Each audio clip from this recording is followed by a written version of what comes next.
Assalamualaikum warahmatullahi wabarakatuh. Salam sejahtera untuk kita semua. Ya, jumpa lagi kita pada mata pelajaran instalasi tenaga listrik kelas 11 TTL. Ya, pada kesempatan ini kita akan mencoba menilik beban instalasi listrik. Setelah sebelumnya kita mempelajari penghantar di instalasi listrik. Setelah mempelajari penghantarnya, kita akan masuk ke bebannya. Di instalasi listrik itu bebannya bagaimana sih? Nanti kita akan menjawab pertanyaan itu. Nah, namun sebelum itu ada baiknya kita untuk berdoa menurut agama dan kepercayaan kita masing-masing, agar apa yang kita pelajari pada kesempatan ini mendapatkan ridho dari Tuhan yang Maha Kuasa. Baik, berdoa dimulai.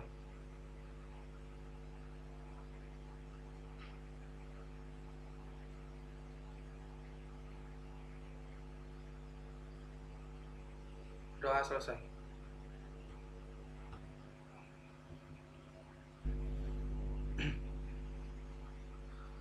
Oke, coba kita refresh lagi apa yang pernah saya pelajari di awal pertemuan kita ya di instalasi tenaga. Bahwasanya ada sistem instalasi tenaga listrik, ya, sistem. Nah, kalau kita berbicara sistem ini kan berarti dari pembangkit sampai ke konsumen, ya. Jalannya gimana? Nah, udah kita pelajari di awal dulu bahwasanya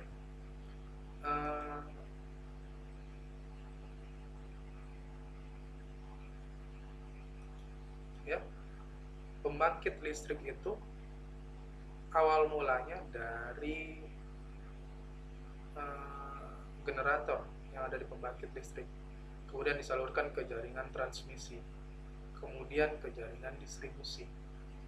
Setelah itu melewati semua, barulah sampai ke konsumen. Nah, di konsumen inilah beban-beban itu dibagi. Beban di instalasi listrik itu dibagi di konsumen, ya. Saya harap jangan pernah lupa di sistem instalasi tenaga listrik, ya. Sistem tenaga listrik itu jangan lupa bagaimana listrik itu awal mulai dari mana sampai end line-nya gimana, ya. Baseline-nya apa, end line-nya apa. Baseline-nya pembangkit, kemudian midline-nya itu ada di jaringan transmisi dan distribusi, kemudian di end line-nya ada di konsumen. Saya harap itu jangan pernah lupa, ya. Nah, setelah sampai ke konsumen, beban listrik itu kita bagi. Yang pertama, beban listrik resistor, ya.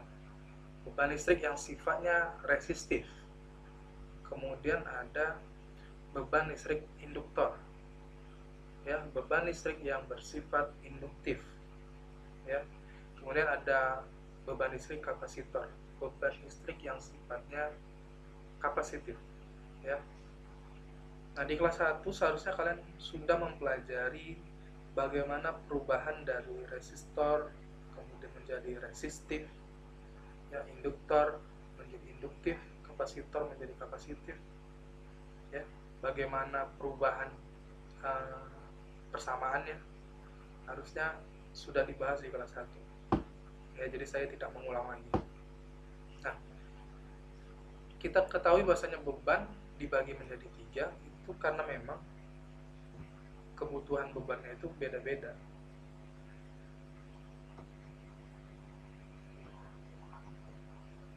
Nah, untuk lampu-lampu pijar, ya, alat-alat pemanas, kemudian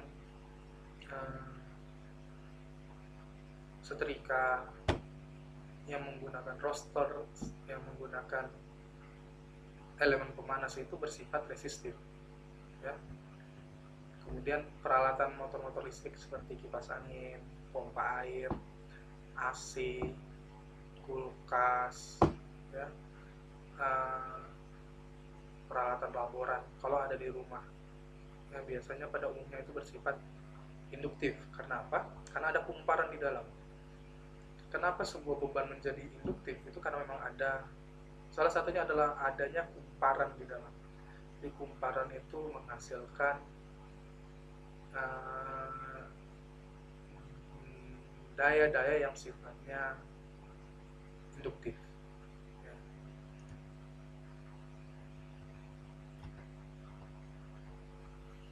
Nah, jika bebannya resistif, apabila dinyalakan maka arus ini mengalir dengan cepatnya sesuai dengan nilai tertentu.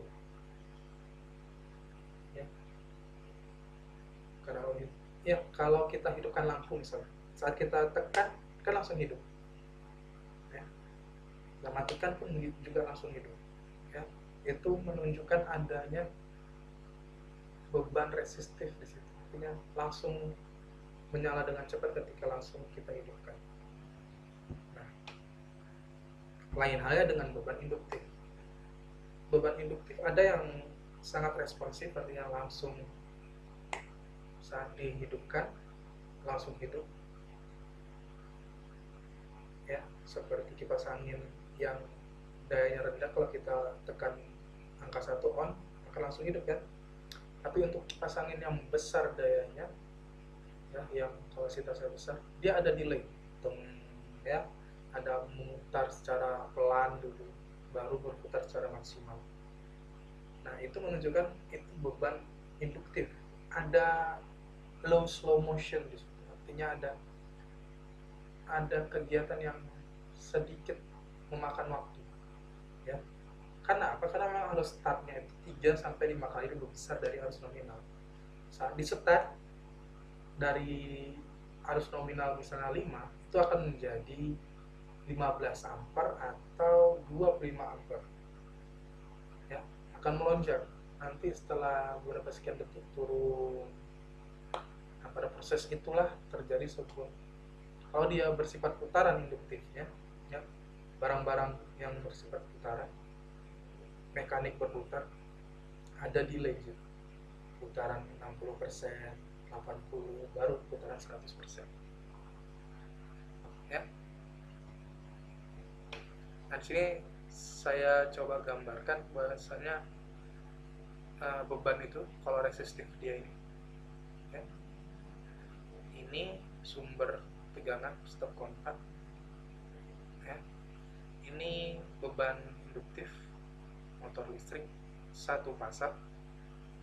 Ini bisa kita ambil contoh mesin air, ya, kipas angin, mixer, blender, ya. Kemudian ini ada motor listrik 3 pasang, ya.